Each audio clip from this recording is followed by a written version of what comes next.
जब वो केवल 6 साल का था, उसने किताब में एक बेहद दिलचस्प तस्वीर देखी। एक अजगर किसी जानवर को निगल रहा था। इस तस्वीर ने उसके छोटे से मन को इतना प्रभावित किया कि उसने भी खुद ऐसा ही चित्र बनाने की ठानी। उसकी पहली ड्राइंग थी एक अजगर जो एक हाथी को निगल चुका है, लेकिन वह उस तस्वीर में बस बाहरी आकार ही बना पाया था। उसे अपनी कलाकृति पर बहुत गर्व था, इसलिए उसने बड़ों को दिखाया और पूछा, क्या आप डर गए? लेकिन बड़ों ने उस चित्र को देखकर कहा, डर? इसमें डरने जैसा क्या है? यह तो एक टॉप जैसा लग रहा है। उनकी बात सुनकर वो मासूम बच्चा हिल गया। उसने दोबारा चित्र बनाया। इस बार अजगर के पेट के अंदर एक हाथी साफ दिखाई दे रहा था, लेकिन फिर भी कोई असर नहीं हुआ। बड़ों ने उल्टा उसे डांट दिया, इन बेकार चीजों में अपना वक्त बर्बाद मत करो, जाकर जियोग्राफी, हिस्ट्री, मैथमेटिक्स और ग्रामर पढ़ो। और बस उस दिन के बाद उसने एक पेंटर बनने का सपना छोड़ दिया। वो बस बड़ा होकर एक पायलट बन गया। सालों बाद भी जब वह एक गंभीर और व्यस्त इंसान बन चुका था, उसके दिल के कोने में वो पहला चित्र अब भी मौजूद था। और जब भी वह किसी ऐसे इंसान से मिलता तो थोड़ी सी समझदारी और कल्पना शक्ति से भरा होता। वो उसे वही पुराना चित्र दिखाता। अगर सामने वाला कह देता यह तो टोपी है, तो वह समझ जाता है कि इस इंसान से सितारों और जंगलों या जानवरों की बात करना बेकार है। फिर वह वही बातें करता जो आम बड़े करते हैं, राजनीति और बिजनेस जैसी। उसे ऐसे गंभीर बड़ों की संगत पसंद नहीं थी, इसलिए वह हमेशा अकेला महसूस करता। लेकिन फिर एक दिन उसका प्लेन अचानक सहारा रेगिस्तान में क्रैश हो जाता है। वो एकदम अकेला था। उसके पास बस एक हफ्ते का पानी बचा होता है। उसे उसी वक्त के अंदर अपने प्लेन की मरम्मत करनी थी। पहली रात वो बिल्कुल अकेले रेगिस्तान की वीरानी में सो जाता है। चारों ओर बस सन्नाटा और रेत ही रेत। लेकिन जैसे ही अगली सुबह होती है, एक अजीब सी आवाज उसे जगाती है। अगर आपको बुरा न लगे, क्या आप मेरे लिए एक भेड़ बना देंगे? पायलट चौंक कर उठ जाता है, आंखें मसलता है और चारों तरफ देखता है। उसके सामने खड़ा था एक बेहद छोटा नन्हा सा लड़का। यही है हमारी कहानी का नायक, हीरो, लिटिल प्रिंस। हैरान होकर पायलट पूछता है, तुम कौन हो? इस वीराने में क्या कर रहे हो? लेकिन नन्हा राजकुमार कोई जवाब नहीं देता। वो धीरे से दोबारा कहता है, प्लीज मेरे लिए एक भेड़ बना दो। पायलट को भेड़ बनानी नहीं आती थी, तो उसने अपना पुराना अजगर वाला चित्र उसे दिखाया। लेकिन लिटिल प्रिंस ने मना कर दिया, मुझे हाथी के साथ अजगर नहीं चाहिए। पायलट शॉक्ड रह गया। पहली बार कोई इसकी ड्राइंग को सही पहचाना था। फिर उसने कई भेड़ें बनाकर दिखाई। कोई बहुत बीमार लग रही थी, कोई सींग वाली थी, कोई बूढ़ी थी। पायलट झुंझलाकर एक डिब्बा बनाता है और कहता है, भेड़ इसके अंदर है। और हैरानी की बात, लिटिल प्रिंस खुश हो जाता है और वो मुस्कुराता है और कहता है, बस यही चाहिए था। यही से उनकी दोस्ती शुरू होती है। बातचीत में पायलट को पता चलता है कि लिटिल प्रिंस एक छोटे से ग्रह B612 से आया है, जो किसी घर से भी छोटा है। उस ग्रह पर बीज जमीन के नीचे चुपचाप सोते रहते हैं, फिर अचानक उगते हैं। अगर वह गुलाब और मूली का बीज हो तो प्रिंस उसे बढ़ने देता है, लेकिन अगर वह बबूल के पेड़ का बीज हो तो उसे वो तुरंत निकाल देता है, वरना उसकी जड़ें पूरे ग्रह को तोड़ सकती है। इसलिए लिटिल प्रिंस हर सुबह अपने छोटे से ग्रह की सफाई करता है ताकि कोई खतरा ना बढ़े। उस छोटे से ग्रह पर उसे सबसे ज्यादा खुशी मिलती थी सनसेट देखने में। उसे बस अपनी कुर्सी थोड़ा खिसकानी होती थी और वह एक बार फिर डूबते सूरज को देख सकता था। एक दिन जब वह बहुत उदास था, उसने 44 टाइम सनसेट देखा।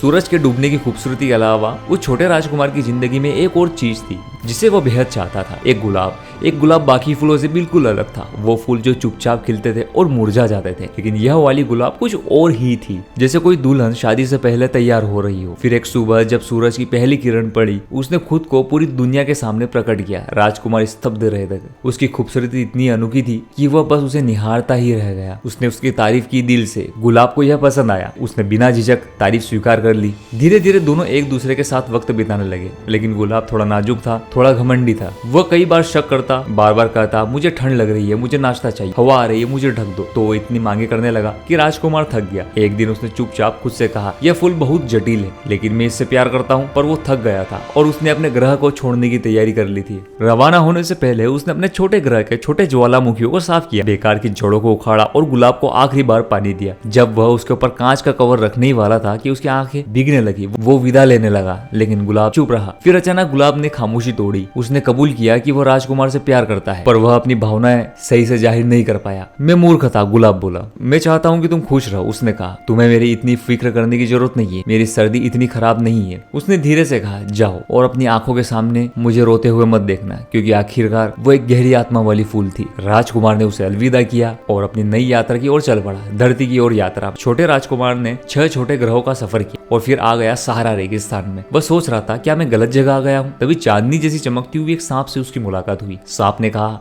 हाँ तुम धरती पर ही हो और अगर चाहो तो मैं तुम्हें घर वापस भेज सकता हूँ। राजकुमार ने उसका प्रस्ताव ठुकराया और आगे बढ़ा। अगले मोड़ पर उसे एक बगीचा मिला जिसमें हजारों फूल खिले हुए थे। वो हैरान रह गया, तो मेरी गुलाब अकेली और अनोखी नहीं थी। उसका दिल टूट गया, वो रोने लगा। उसने कहा था, वो सिर्फ एक है इस ब्रह्मांड में, यहाँ तो 5000 से ज्यादा फूल है। तभी वहाँ एक लोमड़ी आई। राजकुमार ने कहा आओ खेले। लोमड़ी बोली नहीं, तुमने मुझे पालतू नहीं बनाया। राजकुमार ने पूछा पालतू बनाना क्या होता है? लोमड़ी ने मुस्कुराकर समझाया, मतलब है किसी के साथ एक रिश्ता बनाना। जब तुम मुझे पालोगे तो मैं तुम्हारे लिए खास बन जाऊंगी और तुम मेरे लिए। अगर तुम मुझे पालोगे, लोमड़ी बोली, तो ऐसा होगा जैसे मेरी जिंदगी में सूरज निकल आया हो। प्लीज मुझे पाल लो। राजकुमार ने ऐसा ही किया। धीरे धीरे दोनों का रिश्ता गहरा हुआ। लेकिन एक दिन विदाई का वक्त आ गया। लोमड़ी की आंखों में आंसू थे पर वो मुस्कुरा रही थी। अब जब भी मैं गेहूं के खेतों में देखूंगी, मुझे तुम्हारे सुनहरे बालों की याद आएगी। और जाते जाते उसने राजकुमार को एक बहुत गहरा राज बताया। सिर्फ दिल से ही सही देखा जा सकता है। जो जरूरी है वो आंखों से नहीं दिखता। तुम्हारी गुलाब बाकी गुलाब जैसी दिखती है, लेकिन तुम्हारा प्यार, तुम्हारा वक्त, तुम्हारा रिश्ता उसे खास बनाता है। राजकुमार ने उसकी बात याद रखी। मैं उस चीज का जिम्मेदार हूँ जिसे मैंने अपनाया है। और वह मुस्कुराते हुए आगे बढ़ा। और तभी उसकी मुलाकात एक पायलट से हुई। छोटे राजकुमार की कहानी सुनने के बाद पायलट अंदर से हिल जाता है। उसका गुलाब के प्रति प्रेम और समर्पण उसे गहराई से छू जाता है। इसी बीच रेगिस्तान में एक दुर्घटना हुई। उसे 8 दिन हो चुके हैं। उसके पास पीने के लिए आखिरी बूंद पानी भी खत्म हो चुका था और उसका विमान अब तक ठीक नहीं हुआ है। पानी की तलाश में वह और राजकुमार बिना दिशा के तपते रेगिस्तान में भटकने लगते हैं। चलते चलते लड़का कहता है, रेगिस्तान खूबसूरत है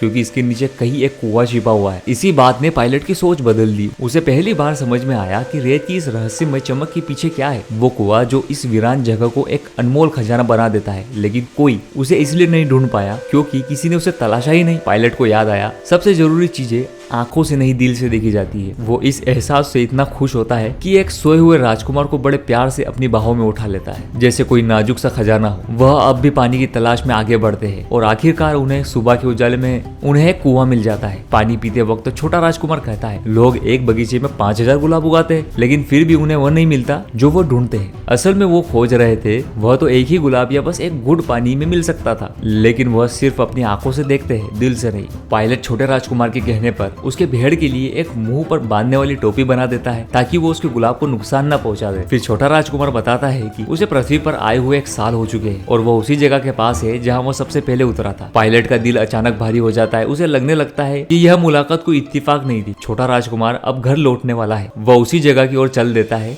जहाँ पहली बार पायलट से मिला था। पायलट उससे पूछता है क्या उसका प्लान यही है। वो मुस्कुराकर सिर हिलाता है पर एक शब्द नहीं कहता। वो पायलट से कहता है, तुम जाकर अपना विमान ठीक करो, मैं यही तुम्हारा इंतजार करूंगा। अगली शाम जब पायलट लौटता है तो देखता है कि एक छोटा राजकुमार एक दीवार पर बैठा है, पैर हवा में झूल रहे हैं और वह किसी से बात कर रहा है। पायलट पास जाता है और तभी देखता है वो एक पीले जहरीले सांप से बात कर रहा है। पायलट घबरा जाता है, लेकिन छोटा राजकुमार कहता है, अब जाओ, मुझे दीवार से उतरना है। पायलट भागता है, अपनी रिवॉल्वर निकालता है। सांप उसकी आहट पाकर रेत में फुर्ती से फिसलता है और चट्टानों के बीच गुम हो जाता है। पायलट दौड़कर दीवार तक पहुंचता है और छोटे राजकुमार को अपनी बाहों में थाम लेता है। उसके दिल की धड़कन है जैसे कोई घायल पक्षी धीरे धीरे अंतिम सांसें ले रहा हो। छोटा राजकुमार मुस्कुराता है, तुमने अपना इंजन ठीक कर लिया, शाबाश।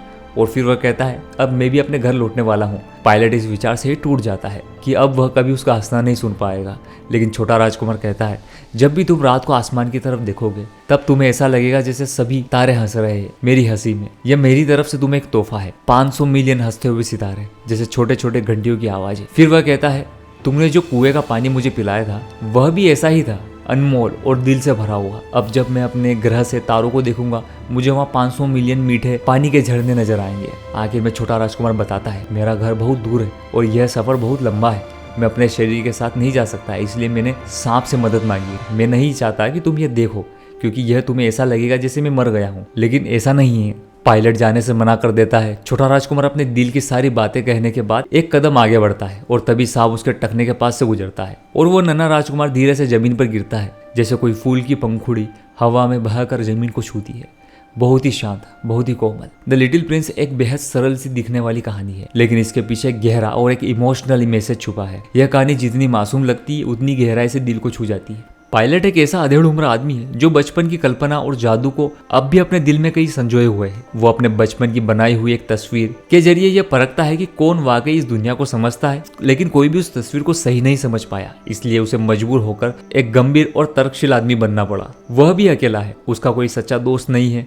जब वो पहली बार छोटा राजकुमार उससे सवाल पूछता है तो वह चिढ़ जाता है क्योंकि उसका ध्यान सिर्फ अपने हवाई जहाज को ठीक करने में होता है। पर धीरे धीरे जब दोनों के बीच दोस्ती पनपती है तो पायलट फिर से वही खोई हुई मासूमियत महसूस करने लगता है। वह सीखता है समझता है और प्यार करता है। वह अंत में उस बच्चे की जुदाई में बहुत कुछ महसूस करता है। पायलट असल में एक दर्पण है जो बच्चों की संवेदनशीलता और बड़ों की तर्कशीलता के बीच खड़े व्यक्ति की स्थिति को दर्शाता है। उसकी आंखों से हम भी कहानी को महसूस करते हैं। यही वजह है कि जब छोटा राजकुमार चला जाता है तो उसकी कमी हम भी अंदर तक महसूस करते हैं।